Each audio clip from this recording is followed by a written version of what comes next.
guys and girls, what's up? This is a video that I have wanted to do for a while. I think the first time I hinted about it was like November last year or something. Yeah, that's a while back, isn't it? It's already May and wow, 6 months. that is a long time, isn't it?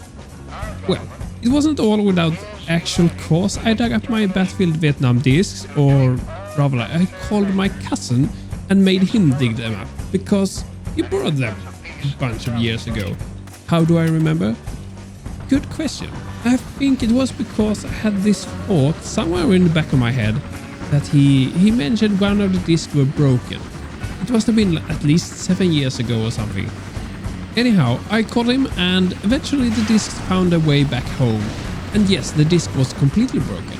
No chance of getting that working. It wasn't like a small scratch or anything like that. It was seriously broken, like not really in one piece. Broken. Alright, so a little setback. But hey, my dad was a big Battlefield fan back in the days.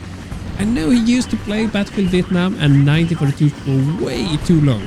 So I picked up my phone once more and perfect, more Battlefield Vietnam discs. It was disc number 2 that was broken in my Battlefield Vietnam copy, and by the way, one copy of Battlefield Vietnam consists of 4 discs. Yep, those were the days, and you had to put the disc into your computer every time you wanted to play. But you did get this nice cover at least, something to brag about among your friends. I got the copy of my father back home and I opened the cover and there is one disc missing. Anyone want to take a guess which disc? So I picked up the phone again and thanked my dad for bringing the disc, but hey, there is this little problem. He then realized that was the reason for him quitting Battlefield Vietnam. Disc 2 was broken, so he tossed it. Are you serious? The odds of 2 retail copies with the same game and both have broken disc number 2. So this did set me back quite a little. But then I figured, let's make this work. So I started to hunting for a retail copy of on various websites, secondhand and so on, and then finally I got a little bit creative and acquired a copy in ways I'm not going to describe here. Let's just say it was a tad more modern and no longer needed shuffling discs to install or play the game, which honestly was a good thing because my gaming PC doesn't have an optical drive. You know, when you put the disc to start the... Never mind, it's an old thing. Still needed my key though, which of course wasn't any problem since I had 2. So no Pirate Bay here. You know that game that you used to play back in the days when you were a kid that really made you feel good?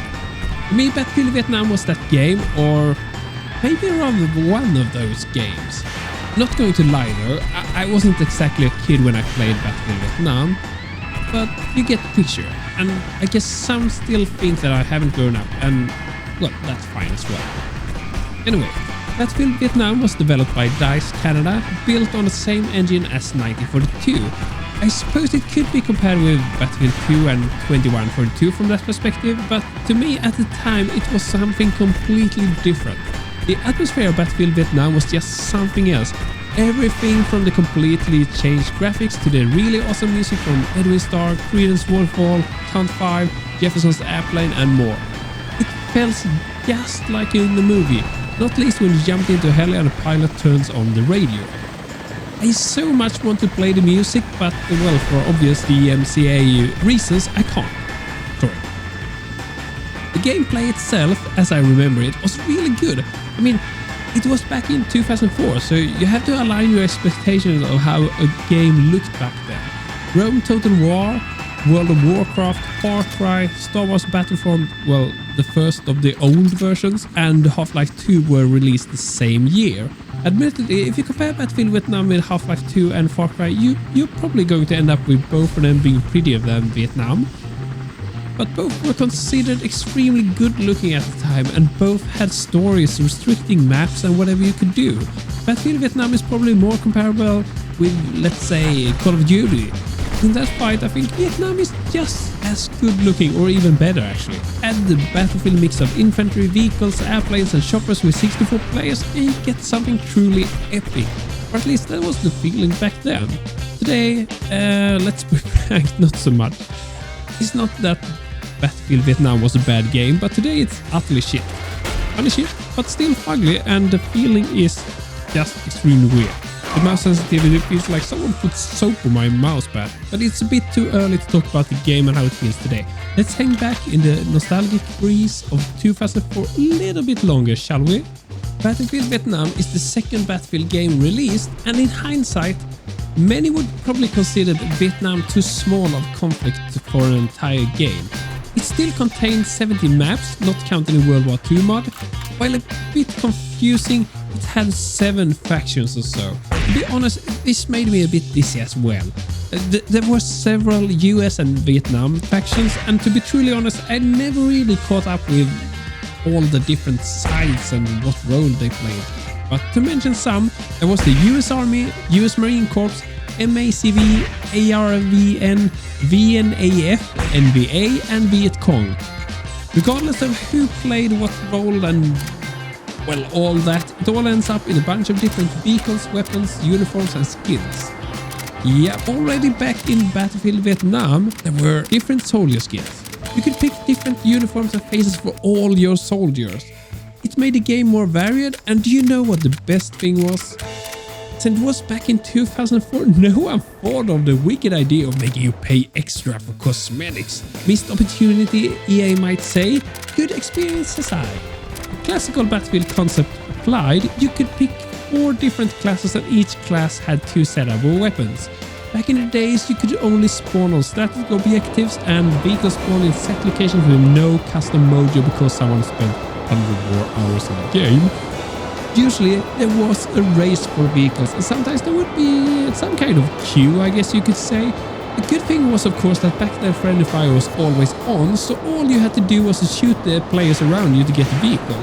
There was of course a risk of some grumpy admin or mod getting upset, but if you were a bit clever, you could set it all up in chat before, and if you got really lucky, some bad language on the sore loser could cause him or her to get kicked instead of you.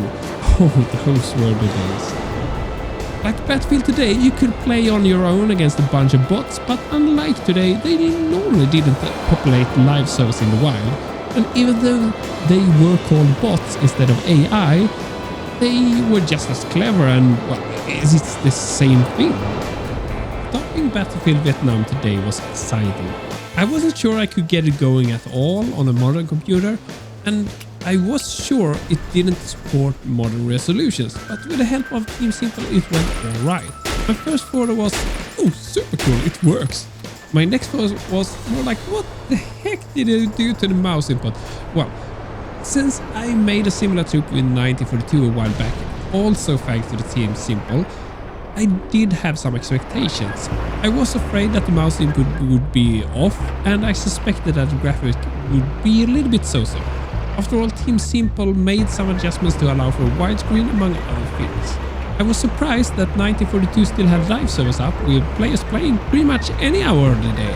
It was so sweet and happy to see. It was hard to be disappointed, even though the game of course felt not so modern at all. So naturally, I had high hopes for the similar case with Battlefield Vietnam. Sure, while 1942 sold some 4.5 million copies, Battlefield Vietnam managed only around 1 million. Still a pretty good number considering that it was a bit of an old game, yeah? So a small active community would make sense, and according to various websites and YouTube videos using Team Simple, should be enough. To my disappointment though, I could only find less than a handful of servers with no players. Judging by the ping, they were probably from the States or at least nowhere near Europe, which might explain the lack of players. I digged some more, found how EA shut down services around 2014 and how they helped transfer data to Game Ranger. Got my hopes up once more, but they were quickly killed off again when I discovered that Game Ranger didn't list any servers for Battlefield Vietnam. So my conclusion is unfortunately that there is a very small group still playing Battlefield Vietnam from time to time, maybe on a few occasions every year or so, but well, by that I think it's fair to say that yes, Battlefield Vietnam is truly a dead game, but you can still play it if you really want to. And you can either hustle the bots or you can gather a few friends on your own and host the server. That is that. For my part, I ended up hustling the bots for a while. It doesn't really do the game justice. But even so, it did bring back some memories, and it also made me feel that sometimes old fond memories should be left alone. To be truly honest, Battlefield Vietnam with all its unique atmosphere is like an old bottle of beer. Normally, you should just enjoy it while it's still rather fresh. If you let it be for too long, the beer will have aged, and the best scenario is that the rate of alcohol has changed and so also the taste. In the worst case scenario, you might drink something that you don't like at all, or even make you sick. Battlefield Vietnam is one of those old games that you could play with some friends to relive old memories, but how the game works, how any such old game works, it's just not very good.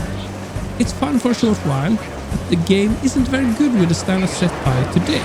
The problem isn't that it's ugly, the problem is that it doesn't run well on a modern computer. I had to bring down the sensitivity on the mouse all the way down, and even so I still had to turn down DPI or I spin circles all the time. Acceleration is just super weird. Also, the change of widescreen probably does something weird to the hitbox, which I don't remember happening when I tried 1942.